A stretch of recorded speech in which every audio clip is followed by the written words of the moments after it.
आशा करता हूं आप सब बहुत अच्छे होंगे। मेरा नाम है सिद्धांत अग्निहोत्री। स्टडी ग्लोस पे आपका बहुत बहुत स्वागत है। क्या युद्ध रुकने के संकेत है ये हम बात करेंगे, लेकिन उससे पहले दोस्तों हमारी दशहरा सेल लाइव हो गई है।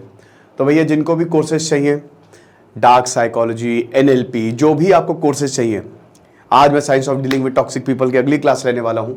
मज़ा आ जाएगी। वो कोर्स में मैं चाहता हूँ आप एनरोल करें। आ जाओ फिर फटाक से। 30% ऑफ है सारे कोर्सेज में। UPSC आंसर राइटिंग जबरदस्त, NCERT। तो देर मत करो, 4 दिन तक ये सेल चलेगी। ओके, सबसे पहले तो रानन और जुडिथ 17 साल की, रानन 58 साल की, मां बेटी। अब आपको पता ही है कि अभी हमास के पास 200 से ज्यादा होस्टेजेस हैं। 200 से ज्यादा लोगों को बंदी बनाया हुआ है, जिनमें से 2 को इन्होंने छोड़ दिया है। हमास का यह कहना है कि हमने ह्यूमैनिटेरियन ग्राउंड पे छोड़ा है, बॉर्डर पे रिसीव किया यहां पे कर्नल हिट्स ने, और उसके बाद इनको वापस अमेरिका अब भेजा जाएगा। बहुत खुश है फैमिली, बहुत खुश है। जो बाइडेन खुशी से झूम उठे। ठीक है, तो अब ये बहुत अच्छी बात है, लेकिन यहां पे जो हमास ने किया उसको तो माफ किया नहीं जा सकता। लेकिन क्या ये युद्ध रोकने की पहल है? क्या इससे युद्ध रुक सकता है? देखिए दोस्तों, अगर हमास सरेंडर कर दे, सारे होस्टेजेस को छोड़ दे, और हमास यानी कि कतर में हमास की लीडरशिप है, और वहां से अगर उनका पॉलिटिकल विंग, क्योंकि जाहिर सी बात है पॉलिटिकल और मिलिट्री विंग, हमास के पॉलिटिकल विंग है, सोशल विंग है, चैरिटेबल विंग है, मिलिट्री विंग है। ठीक है, तो ये जो इनका विंग है ना, ये लड़ाका मिलिट्री वाला, ये लड़ रहा है। तो अगर इनका पॉलिटिकल विंग बातचीत करने को तैयार हो जाए और प्रेशर बनाए, कतर प्रेशर बनाए, हमास सरेंडर करे, जो आतंकी है वो सरेंडर करे, शर्तें रखें, यहां पे इजरायलीज को बुलाएं, आमने सामने बैठाएं, शर्तें रखें, तो बात हो सकती है युद्ध, और ऐसे ही युद्ध रुकेगा। ठीक है, वरना तो लोग बुरी तरीके से मरते रहेंगे। युद्ध रुकने के अभी तो फिलहाल हालात नहीं दिख रहे हैं, क्योंकि Israel is preparing for ground offensive. वो ग्राउंड इन्वेजन के लिए बिल्कुल तैयार है। अमेरिका ने आपको पता ही है कि $100 बिलियन की एड दी है, यहाँ पे मदद दी है कि टेंशन ना लो इजराइल, हम तुम्हारी मदद करेंगे। अमेरिका ने स्पीच दी है। नफरत बहुत ज़्यादा बढ़ती जा रही है। हमास उधर रुकने का नाम नहीं ले रहा है। हमास ने ये 2 जो बंदी हैं, जो होस्टेजेस हैं, उनको जो रिहा किया, बहुत अच्छी बात है, बहुत बढ़िया है, एक बहुत ही अच्छी पहल है ये, लेकिन वो खाली दिखाने के लिए है। ठीक है, अगर इतना ही है तो सरेंडर करो भाई, पूरी तरीके से सरेंडर करो।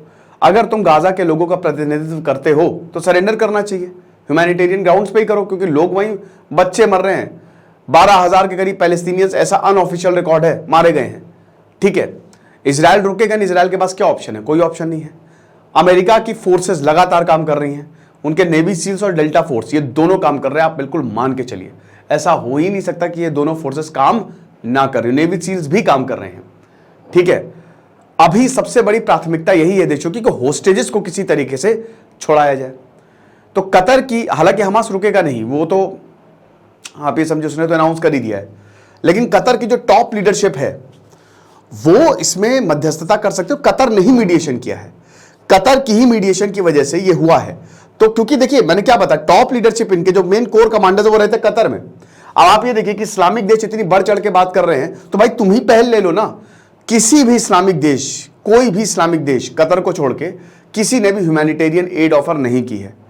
किसी ने भी ये नहीं बोला कि रिफ्यूजीज आ जाओ। भाई तपस्वी राजा बनना चाहिए, जो लुटा दे, समझ रहे हो, जो दान करे, वो होते हैं भगवान राम। तो समझ रहे हो कि ये, लेकिन राजा यहां पे कोई नहीं, सब भैया हमारे यहां मत आना, हमारे यहां मत आना, और बातें बढ़ चढ़ की कर रहे हैं कि हम पैलेस्टीन का सपोर्ट करते हैं, ये वो। इजराइल खुद ही सोच रहा होगा कि पहले देख लो, अपने गिरबान में तो झांक लो।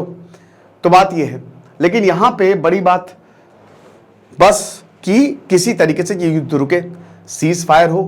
पूरी दुनिया में कह रहे, लेकिन इजराइल रुकेगा नहीं। इजराइल को समझाना बहुत मुश्किल है, क्योंकि उनके लोग मरे हैं और अभी भी कब्जे में हैं। उनको अपनी जनता को जवाब देना पड़ेगा, क्या करें। अब इसी में ही जो बाकी देश है वो काम में आते हैं, लेकिन जहां वेस्ट जो है वो पूरी तरीके से इजराइल के साथ खड़ा हुआ दिखाई दे रहा है। जो बाइडेन भी एकदम कि जा बेटा जा, मार, मैं तेरे पीछे, मार, कोई बात नहीं। और वही इस्लामिक देश फिलिस्तीन के पीछे। अब वो मार तो नहीं कह रहे हैं, लेकिन हाँ ये कह रहे हैं कि भैया देखो अंजाम बहुत बुरे होंगे, इसलिए स्पेशली ईरान ही कह रहा है। लेकिन इन बड़ी खबर यह है कि 2 होस्टेजेस को छोड़ा गया, तो ऐसे ही सबको ही छोड़ देते, खेल खत्म ही हो जाता। ठीक है, बट कोई नहीं। बाकी मैं आपको अपडेट्स बताता हूं कि अभी क्या अपडेट्स है ना। और जैसा कि हमने बताया कि कतर ने इसमें सबसे बड़ा रोल जो है वो प्ले किया है। कतरी जो मीडिएटर्स थे उन्होंने ही हमास से बात की, इजरायली से भी बात की, इसमें इसराइल भी इन्वॉल्व है कि हमास जो है वो आतंकियों को छोड़ना चाहता है, हमास जो है वो होस्टेजेस को छोड़ना चाहता है और हम चाहते हैं कि आप ये इनिशिएट करें। ठीक है, तो अभी तो 2 अमेरिकन से रिलीज हुए हैं और यहाँ American president, UK prime minister, दोनों ने ही इसकी तारीफ की है। ये बहुत अच्छी बात है और कतर यही कह रहा है कि देखते हैं आगे क्या होता है। ठीक है, अब क्या हमास को क्या मिला है? कतर ऑफिशियल ने कुछ नहीं बोला क्योंकि ऐसे तो होगा नहीं भाई। ईरान ने भी अमेरिका के कुछ ही दिन पहले अमेरिका के जब रिलीज किया था 5 नागरिक को, तो उसने भी अपने नागरिक वहां से रिलीज करवाए थे। ये होता है, एक्सचेंज प्रोग्राम होते हैं। लेकिन कतरी ऑफिशियल से जब पूछा कि हमास ने रिटर्न में क्या लिया, रिटर्न गिफ्ट नहीं दोगे, तो उन्होंने कहा कि देखिए नो कमेंट्स और ये गुडविल जेस्चर है। ठीक है, बस और कुछ नहीं है। तो वही तो मैंने बोला कि भाई अगर 2 को छोड़ने से क्या होगा, पूरे को ही छोड़ो या आधे को तो छोड़ ही दो, तब कुछ हो, है ना ये चीज। और आपको बता दो कि पूरी दुनिया में, मिडिल ईस्ट, यूके, हर जगह यही छाया हुआ है, इजराइल हमास। अब आज हम 14वें दिन पे हैं, 2 हफ्ते हो गए हैं दोस्तों। इट्स बीन 2 वीक्स और ये वॉर रुकने का नाम नहीं ले रहा। 14 अक्टूबर को बेंजामिन नेतन्याहू बोले थे 24 घंटे का वक्त है, लोग खाली कर दें, इजराइल की सेना तैनात है। अबे अटैक नहीं करना था तो काहे भैया इतना पैनिक क्रिएट करवा दिए, पहले ही बोल देते। अभी तक अटैक नहीं, और मैंने क्या बताया कि वो इतनी जल्दी होगा भी नहीं, मुश्किल है, समझ रहे हो। और अरब कंट्रीज में भी काफी ज्यादा प्रोटेस्ट हो रहे हैं पैलेस्तीन को लेकर, तो कि तुम कर क्या रहे हो, बातों के अलावा कुछ कर रहे हो? तुम तो बात कर रहे हो, वहां पे लोग मर रहे हैं।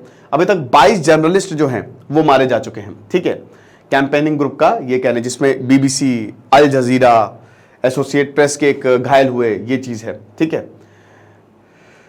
यहां पे देखिए दोस्तों, इसमें ना पैलेस्टीनियंस को भी ये मानना पड़ेगा कि हमास आतंकी हैं और उनको देखिए, उनका भी बहुत बड़ा रोल है। पैलेस्तीन में भी बहुत बड़ा तबका हमास को सपोर्ट करता है, काफी लोग सपोर्ट करते हैं, बहुत लोग नहीं भी करते हैं। तो अब उसका नतीजा ये है, लेकिन अब उसको सजा थोड़ी ना देंगे। एक तर्क ये दिया जाता है कि उनके पास चॉइस क्या थी, क्योंकि इजराइल ने यहां पे आज से नहीं, पिछले 13 सालों से ब्लॉकेड लगा के रखा हुआ है। तो जब इतना कहीं वो जा नहीं सकते, कहीं आ नहीं सकते, फिर उनके पास चारा क्या बचता है? एक तर्क ये दिया जाता है। ठीक है, WHO के चीफ ने ये बोला है कि टेड्रोस अधानोम, उन्होंने कहा कि जो इवैक्यूएशन ऑर्डर्स दिए हैं 22 हॉस्पिटल को इजराइल ने बोला बेटा खाली कर दो, तो ये काफी ज्यादा डिस्टर्बिंग है। खाली कहा? अब आप एक बात बताइए, आपके पिताजी एक हॉस्पिटल में है, कल को एक ऑर्डर आता है कि हॉस्पिटल खाली कर दो, कहां जाएंगे लेके बीमार पिताजी को? तो ये चीज है। ठीक है, हिजबुल्लाह के इंफ्रास्ट्रक्चर, IDF ने ये बोला कि हमने उनके इंफ्रास्ट्रक्चर को उड़ा दिया है। हिजबुल्लाह पे भी लगातार टारगेट कर रही है इजराइल, जो कि करना भी चाहिए। ठीक है, सबसे बड़े दुश्मन यही है। ठीक है, आपको पता है ईरान और हिजबुल्लाह, इन्होंने ही जो है ना हमास को खड़ा किया एक तरीके से। और इजरायली ऑफिशियल ने बोला है कि भैया हम प्रेशर जो है वो लगातार बना के रखे हैं। ठीक है, ऋषि सुनक ने कतर की काफी ज्यादा, आपको बता दूं कि ऋषि सुनक कभी महमूद अब्बास से भी मिले, भारत ने भी महमूद अब्बास से बात की, मतलब नरेंद्र मोदी ने स्पेशली, कि हम आपके साथ हैं। और ऋषि सुनक भी अभी महमूद अब्बास से मिले, ये चीज़ है। और उसके बाद यहाँ पे ये मांग हो रही है कि अब भाई होस्टेजेस को फ्री करो कुछ भी करके, क्योंकि भाई 200 लोग हैं तो 200 परिवार भी इसमें शामिल हैं। ठीक है, उसके बाद फिर जो 2 होस्टेज रिलीज हुए हैं, ठीक है, आप देख सकते हैं, ये इनकी माता जी हैं, ये इनकी बेटी है। ठीक है, तो जो 2 होस्टेज रिलीज हुए उन्होंने बात भी की है, जो बाइडेन से बात की है। ओके, तो बड़े खुश, बहुत ही ज्यादा, मतलब आप समझ ही सकते हैं ना कि एकदम से जब रिलीज ऑर्डर आए तो कितनी ज्यादा खुशी होती है। बट ये जो बाकी होस्टेजेस होंगे उनके लिए कितना ट्रॉमेटिक होगा कि भाई ये जा रहे हैं, ह्यूमन साइकोलॉजी है, हमारा नंबर कब आएगा। ओके, और अभी तो कुछ नहीं है, यही सब हो रहा है। सबसे बड़ी वही जुडिथ और जो उनकी डॉटर लतालिया है, इलिनॉइस में रहते हैं, ये अमेरिका में इलिनॉइस में रहते हैं, और तो कुछ नहीं है। बाकी जो है जैसा है वैसे ही था। इजराइल की जो सेना है वो वही बॉर्डर पर रुकी हुई है। अभी ग्राउंड ऑफेंसिव के लिए कुछ पुख्ता खबर नहीं है कि ग्राउंड ऑफेंसिव कब होगा। हालांकि कल ही ये बोला था कि इजराइल डिफेंस फोर्सेस और बेंजामिन नेतन्याहू कि भाई हम गाजा में रेडी करने के लिए, मतलब अब वक्त आ गया कि हम अंदर से, यूआर गैलोन ने बोला जो उनके डिफेंस मिनिस्टर, कि अंदर से जो है वो हम गाजा को देखें। तो ये तो कल तो ऑर्डर दिए थे, लेकिन अब कब अंदर से देखेंगे, कब ग्राउंड ऑफेंसिव होगा, और जैसा कि हमने बताया बाकी चेतावनी भी मिली कि ग्राउंड ऑफेंसिव हो तो बहुत खतरनाक होगा, वो देखेंगे। बाकी जैसा था वैसे ही है। कोड दशहरा यूज करें, 30% सारे कोर्सेज पे ऑफ है। Thank you so much.